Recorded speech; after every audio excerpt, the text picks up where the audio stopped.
The Beat 139 featuring Don Vito, and Keith Cash. Harlem's #1 show.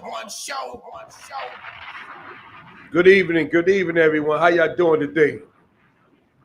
How's everybody doing? Wednesday, the B139. We in the studio. I'm Don Vito, voice for the peoples. And I'm Keith Cash, the brand ambassador. All right, so we're going to start the show. We got our first guest tonight out of 4. This gentleman right here, he's done a lot with his life, and I'm very impressive.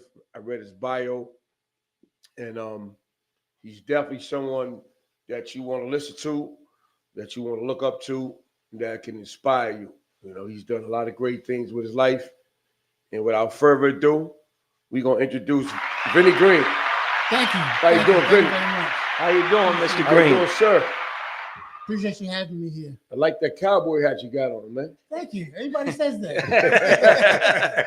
I get that a lot. Because you get some people wear cowboy hats, but they look all right on them. But that thing, that fits you good, man. That's why I got it on. Yeah, you got that giving you a lot of style. I see that. Yeah. So, Mr. Green, where you from? Tell everybody where you from. Actually, I'm from Canarsie, out in Brooklyn. Mm-hmm. Okay, BK in the house. Yeah, shout out to Canarsie. Okay. That's where I grew up, born and raised. And when I said born and raised there, it was pretty much where I grew up. And it was pretty much when I grew up in Canarsie, there weren't any black families there. Say that again. There were no black families. There was 25 black families in Canarsie. Now, I lived in the Bayview Projects. Mm-hmm. And it was out near the Belt Parkway. Mm-hmm. And being there were 1,500 families living in the Bayview Projects, of which 25 were minorities. Correct. Okay. Wow. In the projects. In the projects. That was it. So the projects was nice back then, pretty much. Well, it was always nice. Mm-hmm. You know what I mean? Like, there's a difference in the projects now compared to then. That's what I mean. Yeah. There you go. So we talking about what year? I was born in 1957. So my brother was born in 1955. Mm-hmm. And he was the first Green born out there. Now I have an older brother and a sister. Mm-hmm. They were born in Harlem. Okay. But myself, I was born and raised in Canarsie. My middle brother was born and raised in Canarsie as well. Mm-hmm. And it's kind of funny though, because when we grew up, we didn't really know any black people. Because like I said, there was only 25 black families in the entire neighborhood. Okay. How did you feel about that? Like, once you realized that you was one of the 25? I didn't realize. I didn't realize it that there was any, I'll say, issue, for lack of a better term, right now, until I got into junior high school. Mm-hmm. Growing up in Canarsie, most of my friends were white. Just got Joey Pizarro, who was my best friend. I used to ride around on Joey's tricycle. Mm-hmm. I'd be in the back of Joey's tricycle, and we go wherever we needed to go, wherever we needed to go, get on Joey's tricycle, and we go. Mm-hmm. And that was the way to think. All my neighbors, for the most part, were different ethnic groups. We used to go to Nessie Davis's house, and she'd feed us kishka and. Nah, we all the different ethnic areas that you could go to, we dealt with. Mm-hmm. Go to Charlie Stella's house, and Charlie Stella's house, she feed us lasagna. So when I got to I'll talk about it a little while, but when I got to the area that I grew up in terms of work at DOI, I was very comfortable with those people because I grew up with them. Mm-hmm. And tell them what DOI stands for. Department of Investigation. Okay, keep going. But when I was in Canarsie, though, I didn't know anything about DOI. Mm-hmm. I grew up in an area where there were a lot of race riots, mm-hmm. and the thing was that because I lived out in Canarsie in the Bayview Projects, when the race riots would happen, I would have to, when the racetrack started, I would have to run with the white boys because that's where I was from. Wow. I think that might go over people's head, but say that one more time. No, I'd have when the racetrack started, I literally would have to run with the white boys because I had to get home.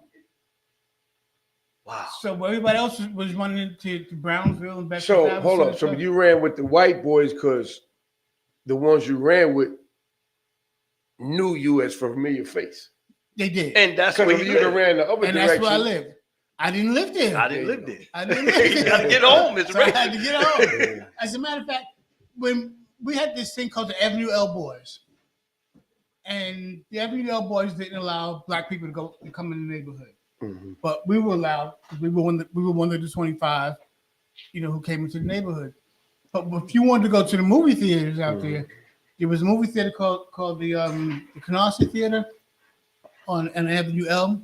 When you was going to the Canarsie Theater, you would go down to where the theater is, and you have to fight your way to the theater.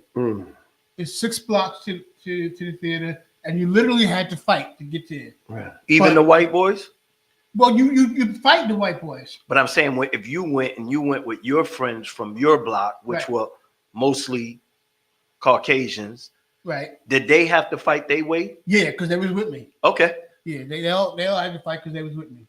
So hold up. So you got two you got two sets of white boys, right? Yep. But you down with one set of white boys. Yep.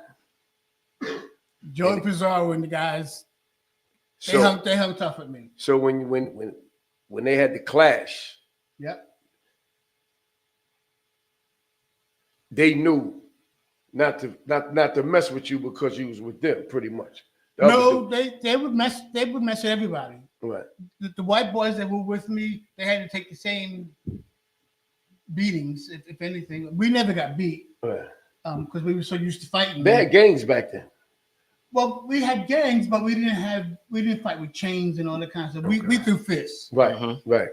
So when you were coming out, you just throw your With brass fists. knuckles and stuff like that. You just threw fists. Okay. Yeah. You would just throw a fist, and you literally throw your punches to get to the movie theater. But when you got to the movie theater, that was neutral territory. No fighting in the movie theater. Wow. First of all, the matrons there. That's when they used to have matrons in movie theaters. Yeah, maitre d's. Yeah. When you got to the movie theater, they wasn't having that. When you got there, it was like, all right, stop all the nonsense. We in the movie theater now. Everybody shut up and take your seat. And it had these big, burly white women that would come in as the matrons. They wasn't having that. They wouldn't have it. No, nothing like that. So they have you take your seat, and they'd even put you in your seat, and you don't get out your seat. Yeah, they were big back then. They had back in the days, they ran the movie theater in that fashion. I can remember. You're right. And that was back then. They used to have raffles all the time. Well, back then, when you had the movie theaters, they would have not just the movies, but you would have little shorts. They would call them like the Little Rascals. They would come on. Oh, okay. And they would have shorts in them, and then they would have raffles. They would have you could get your dishes and stuff, and all these other different things that you get in that kind of stuff. And like my mother used to get whole dinner sets, by going to the movie theater from the raffles and stuff. So what was the age like difference between you and your brothers? And did your brothers run with you as well? My middle brother did. He was 2 years older than me. And him and most people thought that we were twins. Okay. So it was close. My oldest brother, he was 6 years older than me, and then I had my sister. She was 5 years older. But my oldest brother, he was a short guy. Played football, excellent football player. But the thing was, if I had to go any place and anybody was giving me trouble, and the thing was, that's Terry Green's brother, right? And everybody was like, no, back off. So the green name ring bells. Yeah. Oh, absolutely. There was a time when we were there that they hung my brother from a fence. Huh? This is back. Yeah, this is back in the late 60s. They who? White boys. Okay. They were in the basketball. Wow. They were on the basketball courts, and you know, you wait and get your turn to play, and these white boys didn't want to let them get on the court. And Terry was like, "No, this is my time. We're getting on the court." Mm-hmm. And he was a young boy then, and they wasn't having it. Mm-hmm. And they decided that they just wanted to hang him on this fence, and they did hang him. Well, they hung him like on it by his shirt. yeah. And Okay. and that was not a good idea. Mm-hmm. Terry came into the house, and my father was there, and my father was with his friends who had just, and they were all from Harlem, Mm-hmm.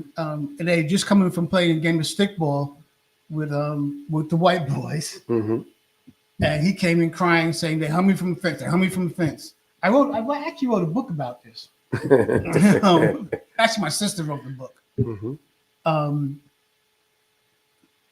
And he was like, "Who hung you from the fence?" And he explained to him that the white boys hung him from the fence, and he wasn't going for it. He went in his room, and under his bed was always this tattered box, and under that tattered box he had a rifle. Mm.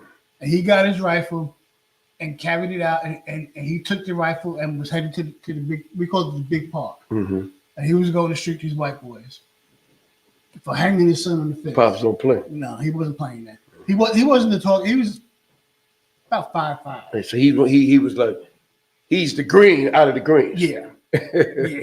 Mr. Green for real. And that's what they Mr. call Green him, Senior. Mr. Green for real. Yeah, I got you. Okay. So he went down to the park to confront these guys about hanging his son on the fence. But when they got there, they was gone. So he decided that he was going looking for them. Now in that neighborhood, there's a playground. Not a playground. It was a store where all the kids hung out, and you can get your bubble gum and your newspapers and that sort of thing. In fact, I worked there putting together newspapers there for a while. My first job, as a matter of fact, got my job when I was 11 years old. They worked at that place. Mm-hmm. But he went into this place, and my brother saw the guy there who hung him from the fence, and he pointed it out to my father. And without even saying anything, my father just went up and punched him in the face. Mm-hmm. Wasn't even any discussion about it.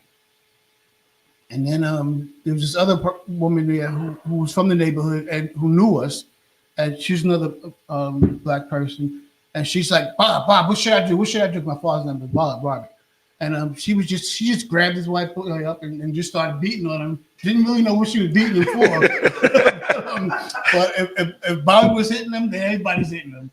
You know, it was that kind of right. gathering there that, look, if he's hitting him, then I'm going to hit him too. Mm-hmm. I don't need to know why. I'm just hitting him. She's helping your pops out. Yeah, she was. If he's hitting him, then it must be the right thing.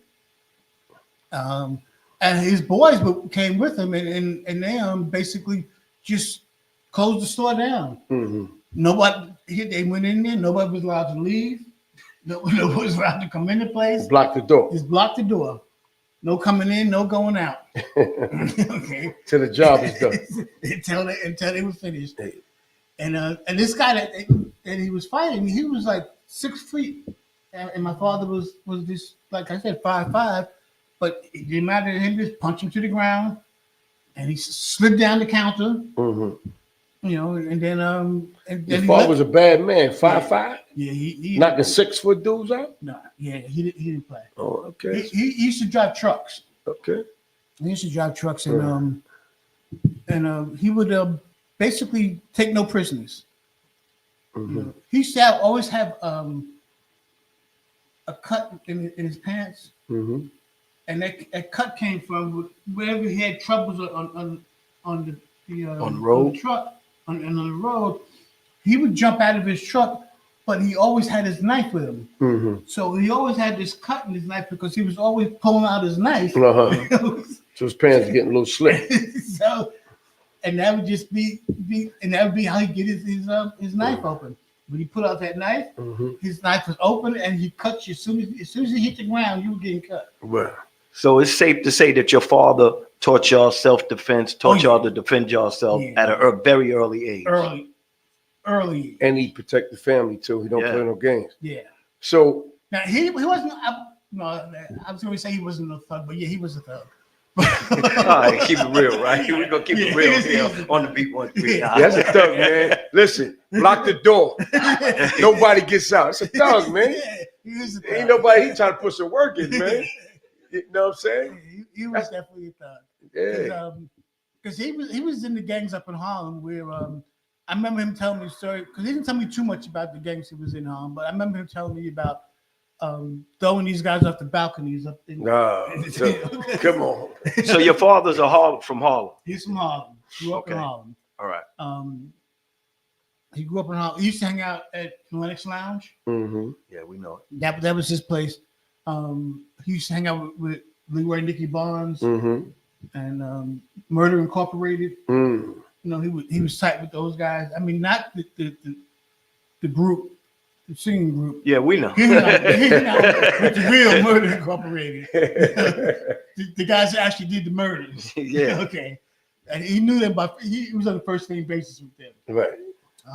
And he would take us up to Harlem. When I would go to work with him, he would take us up to Harlem, and he would never let us get out the car. He'd go into the Lennox Lounge. He never let us get out the car, me and my brother. He said, "No, you stay in the car. I'm going in here and have a drink with the boys." Mm-hmm. And we'd be in it, and it didn't seem like a big deal to us because that's what we knew. Mm-hmm. So and you happy to be out with dad. Yeah. Yeah, it doesn't matter that you sitting in the car for an hour, 2 hours, 3 hours. It didn't matter. And we was okay with it. And that's my first real transaction with people of color. Mm. But then it was sort of like, not to be little, but it was sort of like being in the zoo. Like, look at all these black people here. When I got to junior high So school, you ain't think you was black?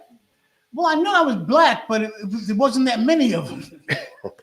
But when I got to junior high school, I went to John Wilson Junior High School. When I first got to junior high school, I was like, where all these black people come from? Because you was running around with the white boys in Canarsie. I was running around with the white boys in Canarsie, a few Puerto Ricans here and there, but it was pretty much all the white boys. And even when we were going with the race riots, we were having the race riots, I used to fight with people who were on my football team. Mm-hmm. And we'd be fighting it, and they'd be, with the white boys. Mm-hmm. And we understood that, they had to do their thing. I had to do my thing. And we used to go to football practice the next day and say, "That's a good punch you threw." That kind of thing was like, because it was understood that, he was doing his thing, I was doing my thing. So I throw my punches, he throw his punches. Then you come back the next day to football practice, and you congratulate the guy on the punch you threw. So y'all did a lot of fighting back then. Yeah, we did a lot of fighting. At what age did you make that switch to where it became more us? In junior high school. Junior high school. In junior high school. Because of the school that you went to? Because of the school that I went to. All right. And like I said, it was my real first interaction with people of color. Like when I was growing up, I'll never forget her name. Deborah Claire Diamond was her name. Was the first woman that she was 7, and we were both 7 years old. Don't get mad. We were both 7 years old, and I just knew I was in love. Mm-hmm. White girl, and white girl, huh? Because that's all. Because you thought you was white. Well, I won't say I knew I was black. I knew I was black, and the people I hung out with didn't let me forget that I was black. Right. But when you came to Harlem, you saw people of color. Yeah. Same color as you. Yeah, and that you freaked out a little bit. I did. I honestly did. I don't tell it too much, but I was like, "Where all these black people come from?" Like, really? They had you a little brainwashed out there a little bit. Because again, growing up in Canarsie, there wasn't that many people of color there. Wow. It was rare. Mm-hmm. It was rare, and when you saw them, they were just on a bus going somewhere. So let me ask you a question. So your father, you say he ran around with Nicky Bonds and a few gangsters from Harlem. You grew up with the white boys. did a lot of fighting, stuff like that. You came to Harlem. You saw the black people. You seen people of your color. You're like, wow. So how did you transition into Department of Investigation? Where did all that come from? That came from when I went to John Jay College, criminal justice downtown. That's what it was up on 58th Street, I think it was. And I was up there. That's where I went to school at, and there was a posting for a job there for the Department of Investigation. Now, I didn't even know anything about the Department of Investigation, but it was an investigative position. I was like, well, this is what I want to do, because I put in for the police department, and that's what I thought I was going to end up doing, the police department. But the Department of Investigation called me, and I stayed there for 30 years. So where was your position? Well, when I first started out, I was an entry-level investigator, called Investigator Level 1, and I rose to the level of Deputy Commissioner while I was there, the first African-American to reach that rank. So now you're African American because you're Department of Investigation. First, you ain't recognized the black people, and then you're at the DOI. Now I'm when the I first. got the DOI, You know I was the first in a lot of particular areas. I rose up to the ranks fairly quick. How old was you then? 23 when I first went to DOI. Wow. I was 23. I became an assistant supervisor within a year or two. A year and a half, actually, I became an assistant supervisor. And I moved up to the ranks pretty quick. But people didn't let me forget that I was black. Young lady there, she worked with me at DOI. But Thank you. When I rose up to the ranks, there were people who got left behind, and white boys who got left behind. Okay. And I used to get a lot of derogatory terms. The jungle bunnies, this spear chucker. I used to get called spear chucker a lot. Spear chucker. Spear chucker. What that mean? Because you from Africa, you put those spears. Yeah. Oh, wow. Okay. So the dudes in Canarsie wasn't calling you spear chucker. No, they never called me spear They was chucker. calling you my brother. Yeah, but So that kind of bothered you? When I got the DOI, well, it bothered me at first, but then I realized that as I moved through the ranks, that you know what, you're going to need this spear chucker before I need you. Because as I got up in different places, when people were calling me spear chucker, and I knew they was calling me spear chucker, but it was okay because I was your boss. Call me what you want to call me. No, come when I do call you. But Come when I call you. But when I just simply that. Yeah. When I say do this, you do it. So come, when you go in the back doors and say what you want to say and all that other stuff, but you treat me with respect. When we get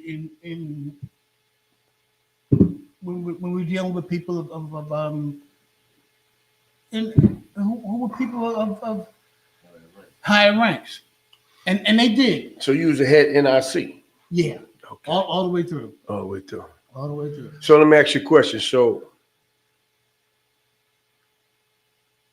what do you investigate at the Department of Investigation? Nothing but corruption. What kind of corruption? Any corruption in government. If you got any sort of money from the government, benefits from the government, welfare, if you were a politician, cops, anybody, we investigate you. Okay. If you got involved in any sort of corruption, we come in to get you. Gotcha. We didn't get involved in white collar stuff. Yeah, basically it's white collar stuff. But white collar stuff is actually more dangerous than street crimes, basically. Explain. Well, when you're dealing with, when I dealt with drug dealers and stuff a lot, when I was at DOI, but when you're dealing with white collar guys, they don't think they're criminals. They figure like when you come knocking on their door to arrest them, they be like, "What are you doing?" I'm Mr. So and so, I'm Governor so and so, or Councilman so and so. Do you know who you're talking to? And what are you doing knocking on my door? Do you know, is this the right door? I'd be like, yeah, this is the right door, and I'm coming to arrest you. I've arrested a number of politicians over the years. Could you say any names? well-known ones? Yeah. Well, I don't want to say names. Okay, we just asking. Did you But arrest, any mayors, did you arrest, governors? Did you arrest Giuliani?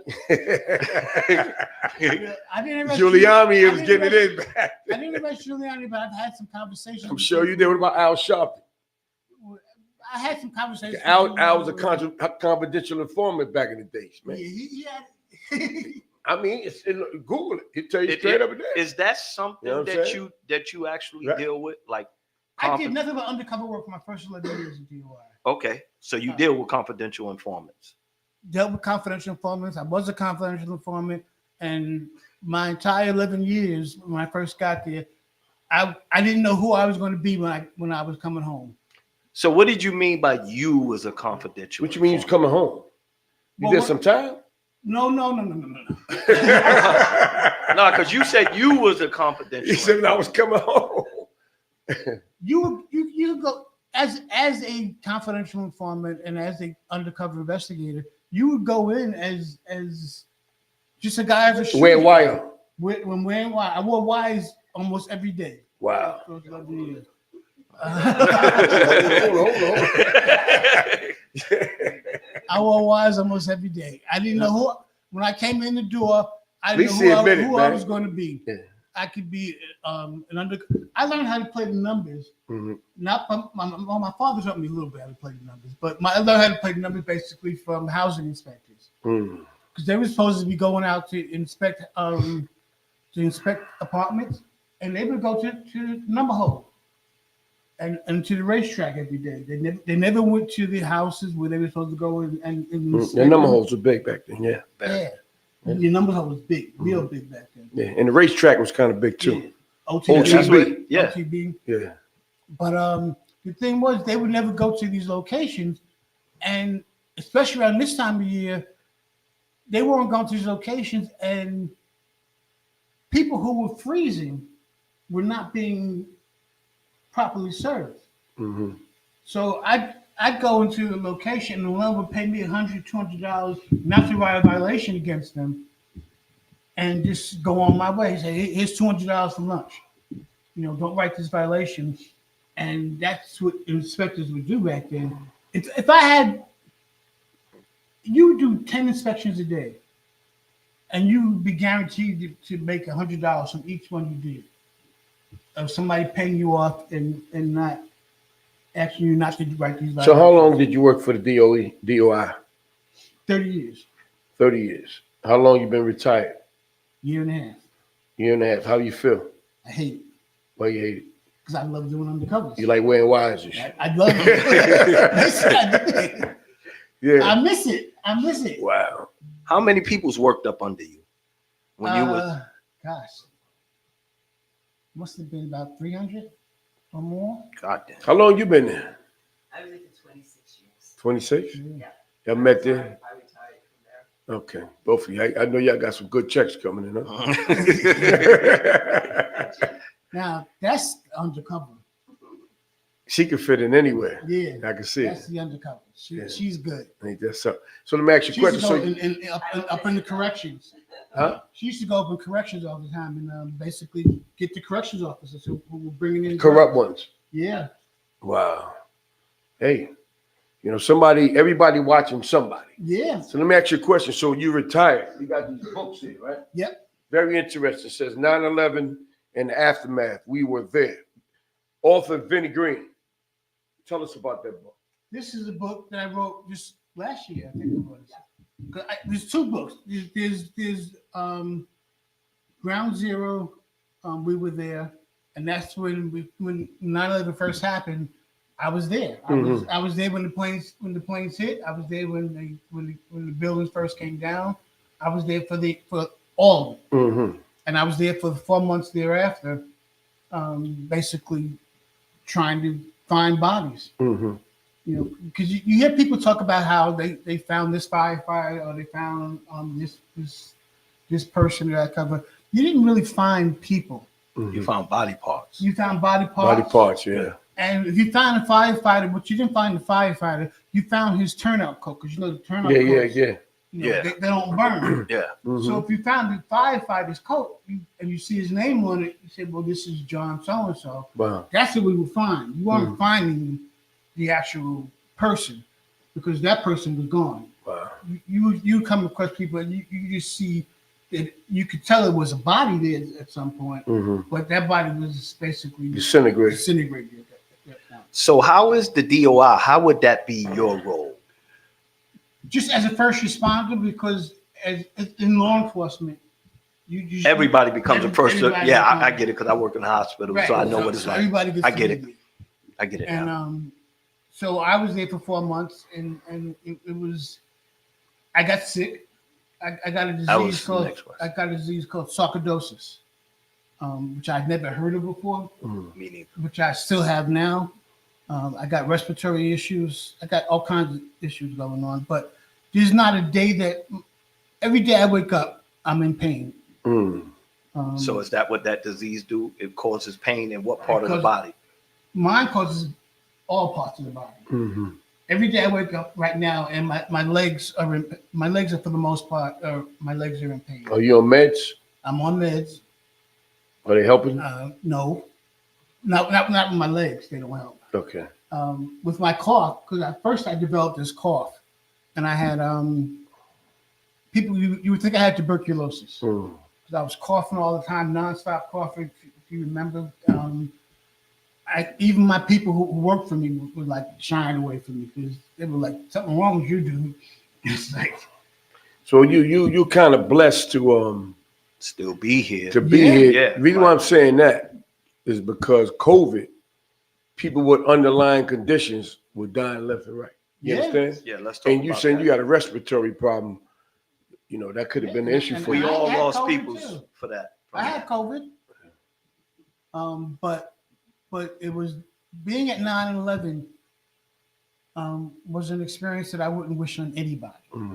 Nobody would. I mean, I was I don't know what the word is. I won't say I was happy to be there, but I was happy to serve. Yes. And Right. we want to thank you. To be We definitely want to thank you for serving. Yeah. You know, and if I had to do it again, I would do it again. I'm sure you would. You know, so it wasn't something that I shied away from in any way, shape, or form. And I was a member of the terrorist task force. And I had people who worked under me who were actually assigned to the terrorist task force. I was always at DOI, but they were actually in terrorist task force. And I remember when the planes first hit, I was calling my guy up and I was saying to him, "Pete, what's going on here? You know, what's happening?" He said, "Like, we really don't," because they didn't know either at that point. He said, "No, I don't. I just think there was a plane that some stupid pilot that ran into the towers." But then the second plane hit. And I said, "No, Pete, I think you're wrong. Something's going on here because we got hit by another plane just now because we were just a block away from the World Trade Center, our offices. And again, we saw everything happen Yeah, as but yeah, it you're was right. happening. All that stuff is down too. Yeah. Now I'm trying to picture the area because I don't go down like I used to, but you're right. There's a lot of different buildings. I never knew y'all was up in there though. You know. Yeah, we was up in there, and we saw everything as it was happening. That's something else. So let me ask you a question. So this book, all right? A View from My Baby. What's this about? Well, not a view from my bed. This talks about another. Okay. Another So book. what's the name? The Measure of a Woman? Nyc Armstrong, Measure of a Woman. Okay, cool. Yeah, I was going to ask you who was she because I seen she had a couple.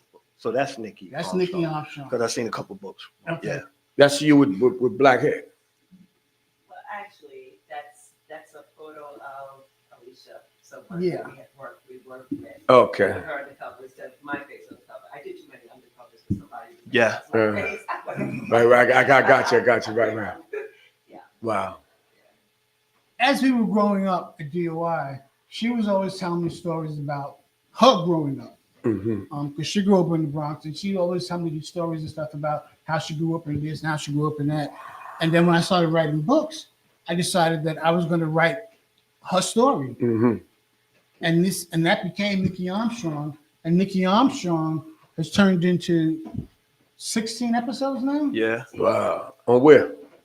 On different books. Different Oh, books. different books. I've seen it. There's this one book That's I guess you'd say the coming out of Nikki Armstrong. Uh-huh. And it talks about this one talks about all the different things that she went through as a child.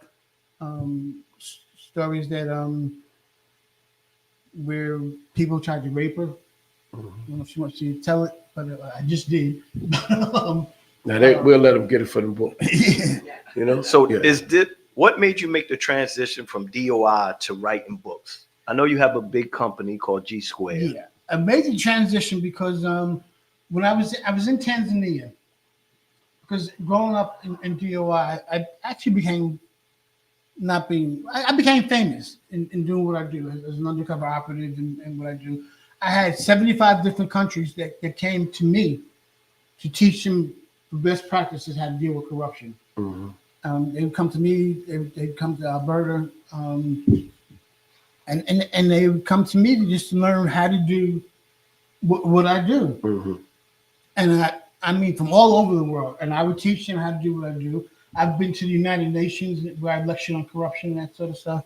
So I would go to different places and stuff. And when I was, I did a lecture at the United Nations, and these guys from Uganda and Mozambique and Tanzania had approached me and said, well, would you come to my country and lecture on corruption for us? And I was like, sure, you know, just tell me when. And basically, nobody followed through on it except for this guy from Tanzania, Edward Jose. He was the director of their corruption bureau. And he called me, must have been about 2 years after I did the lecture at the UN. And he said that we'll pay for you to come out to Tanzania to do these lectures. Just tell us when. And it didn't happen the first time they said it. I just figured it wasn't ever going to happen. But then finally, they was having trouble getting the money together. They went to, it's funny, they got, Donald Trump is now trying to get rid of USAID, which is this government organization that helps out third world countries. And that's who paid for me to get to Tanzania. Gotcha. They paid for me to fly out to Tanzania. And at that time, I went down there and I did 10 days of lectures and teaching them how to do undercover operations, how to do surveillances, basically everything you needed to know about how to do covert operations and how to investigate corruption in 10 days. You know, you can't get that done in 10 days, but I did the best I could do in 10 days. You gave him the short version. Yeah, I gave him the short version. So if people wanted to, they used to call me a Scotty Kanzu. with them A Scotty Kanzu means Mr. Undercover in their language. in their language. A Scotty Kanzu. So if people wanted to reach out to you, people wanted to get your books, do you like got any links and stuff like that they can get at you? We got a website. It's called gsquare.org. Say it again. www.gsquare.org. All right. I'm sorry, G hyphen square. Square. Yeah. And we've written over 160 books. That's what I was going to say. I've got over 50 children's books that we've done. And the thing with the children's books are, if you have a child, I will write a book about your child.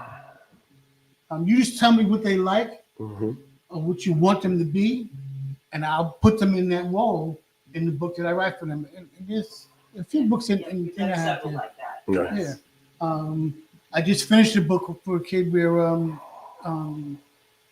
I wrote a book about him saving the first daughter. He meets the Secret Service agent and who's retired, and him and his sister, they go out and they save the first daughter, the president's daughter. And he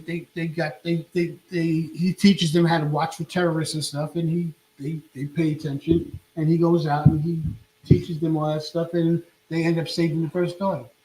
So what is the ultimate goal for the G Square? G Square is about a little bit of everything. Like this book, this book I'm extremely proud of. Hasn't sold well, but maybe it'll sell after being here. This book is called Respond, Don't React. And this book is all about, I really wrote it for young African Americans because in the last couple of years, we've been dying. Not even the last couple of years, but there's been a lot of instances where law enforcement have been shooting us. It's just plain and simple. They've been shooting a lot of black people. Yeah, these kids they've changed. Yeah, They're a little different than we were, you know. So you got to be careful. This book, Respond, Don't React, tells you how to survive a law enforcement encounter. Because having been in law enforcement, I see a lot of things that happen, and I can tell people this. I hear all these different stories about how this happened and how that happened, and a lot of it happens because people are reacting instead of responding to law enforcement. You know, a lot of things I try to tell people is that you have to understand that when you get approached by law enforcement, whether you want to agree to it or not, when they approach you, they're in charge. You know, you don't necessarily want to cow down to him or whatever, but when he's got the badge, he's got the gun, you know, they're in charge, and until things turn different, they're the ones who's in charge, and you need to recognize that, or you could end up dead. So y'all heard what he said. So look, if y'all want to, there we got the website right there, www.g-squared.org. If y'all want to send a message to Mr. Vinnie Green, or if you want to, your books is on Amazon? On Amazon. His books is on Amazon. He got like 150 something books. Yep. 50 kid books. But that book there is because it's actually poetic. This is Black History Month. It's a book that's called "Does Race Negate?" And that's all about African Americans who made some great strides as African Americans. So that's your only link? You're not on social media and stuff like that? Yeah, we're on social media. Yes. What's your social media? Facebook.com. We're on Facebook and I don't remember right now. You on Instagram? We're on Instagram. Wait, what is it? Instagram? I don't know. Well, look, just put Vinnie Green, Google Vinnie Green, all that stuff should come. If y'all Google Vinnie Green, man, y'all will see everything that y'all looking for. This is a man that you want to definitely chime in and tune into. But also, again, I really want to talk about, you know, because I think it's important for kids. If you got kids who you want to really get them to read, you can come to our website and we'll do a book for your kid. Mm-hmm. You know, and kids are really excited about the fact that there's a book written about them. Sure. Yeah. Okay, there we go. There we go. And it's written all about them. Well, we want to thank you for coming to the show, Vinny. Producer, we're running out of little time. You know, Vinnie Green, y'all Google Mr. Vinnie Green. He's a very interesting gentleman. Got all these books right here. This ain't nothing. They got a whole box full of books over there. You understand? But Nicky Armstrong is what I want you guys to focus on, because this I'm hoping to make a movie. There we go. That's the point that there we go. So before you go, Mr. Vinnie Green, can you tell him what's the #1 podcast show in Harlem? The Beat 139. There we go. 139. It's not just the #1 in Harlem. It's the #1. Say that again. Say that again.